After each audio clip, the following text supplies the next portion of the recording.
अस्सलाम वालेकुम friends, welcome back to top smarties drama serial Ishq Mein तेरे सदके।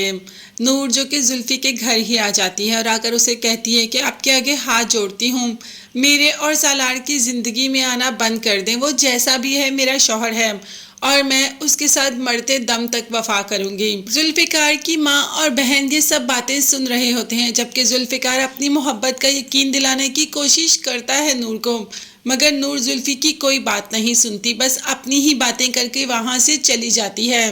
बहन माँ से कहती है कि अब आपको पता चला कि जुल्फिकार भाई नूर से इतनी मोहब्बत क्यों करते हैं, क्योंकि वो है ही मोहब्बत के काबिल, मगर वो जुल्फिकार को इस काबिल समझती ही नहीं। जुल्फिकार भी अपनी माँ से इसी बात की करता है बात कि मैं क्या करूं, आखिर ऐसा क्या करूं कि नूर को मेरी मोहब्बत पर यकीन आ जाए और वो सालार के साथ अपनी ज़िंदगी ना गुजारे।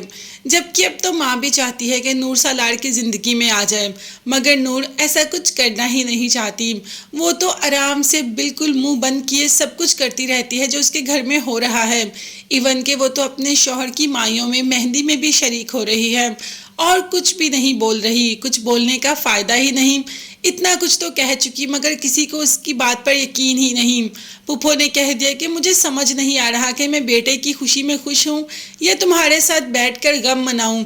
मैं मजबूर हूँ नूर, मैं कुछ भी नहीं कर सकती। और तुमने वैसे भी जुल्फिकार को घर बार बार बुलाकर मुझे सबकी नज़रों में गिरा दिया। सबकी नज़रों में पुप्पो कहाँ गिरी, सबकी नज़रों में तो नूर गिर गई। खैर, अब जो हो रहा है वो तो हो ही रहा है। सालार की दिली मुराद तो पूरी हो ही रही है। उसको अरुष्मा बहुत पसंद थी और उसका अरुष्मा के साथ निकाह भी हो रहा है, मगर फरा को पता नहीं क्या मसला है कि वो चाहती है सालार उसका हो जाए। अब तो सालार फरा के सामने ही खड़ा हो जाता है और कहता है कि तुम क्या चाहती थी कि ये सारा सेटअप तुम्हारे लिए लगाया जाता, तुम मेरी बीवी बनती तो ऐसा ख्याल जहन से निकाल दो। मैं तुम्हें कभी भी वो मुकाम नहीं दे सकता जो अरुष्मा को दे पा रहा हूँ, क्योंकि मेरी मोहब्बत अरुष्मा है, तुम नहीं। तो बेहतर है कि तुम अपनी ये चालाकियां मेरे साथ करना बंद कर दो, क्योंकि मुझे सब समझ आता है कि तुमने ही अरुष्मा को कॉल की और मेरे खिलाफ करने की कोशिश की।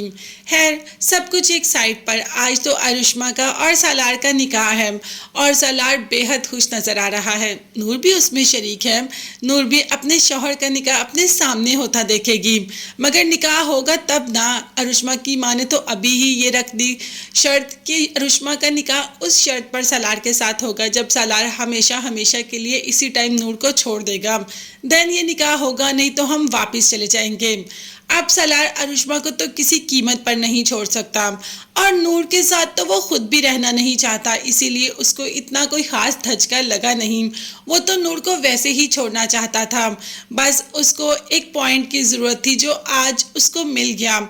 और बाप तो वैसे ही सालार के साथ है, तो सालार ने उसी टाइम नूर के लिए वो 3 बोल अपने होशो हवास में बोल दिए जो कि उसे नहीं बोलने चाहिए थे। नूर चीखती रही, चिल्लाती रही, गिड़गिड़ाती रही कि मैं कुछ भी नहीं करूंगी, मैं एक कोने में बैठी रहूंगी, बस मुझे मत छोड़ो। मगर सालार ने कोई बात नहीं सुनी।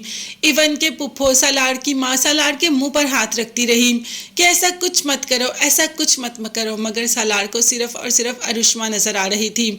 उसने तो किसी रिश्ते का लिहाज नहीं रखा, किसी रिश्ते का पास नहीं रखा और एक ही मिनट में नूर को इतना पराया कर दिया, इतना पराया कर दिया कि अब उसे समझ नहीं आ रही नूर को कि वो जाए तो जाए कहाँ, क्योंकि अब उसका इस घर से रिश्ता तो हमेशा हमेशा के लिए ख़त्म हो गया और सालार का भी नया रिश्ता जुड़ चुका है। अब देखते हैं नए रिश्ते में जुड़कर सालार को कितनी खुशी मिलती है। ये देखने के लिए चैनल को लाजमी सब्सक्राइब कीजिएगा, बेल आइकॉन भी प्रेस करें ताकि हर वीडियो आप तक बआसानी पहुंच सके। अपना बहुत ज़्यादा ख्याल रखिएगा। नेक्स्ट वीडियोस तक के लिए अल्लाह हाफिज़, bye bye and take care.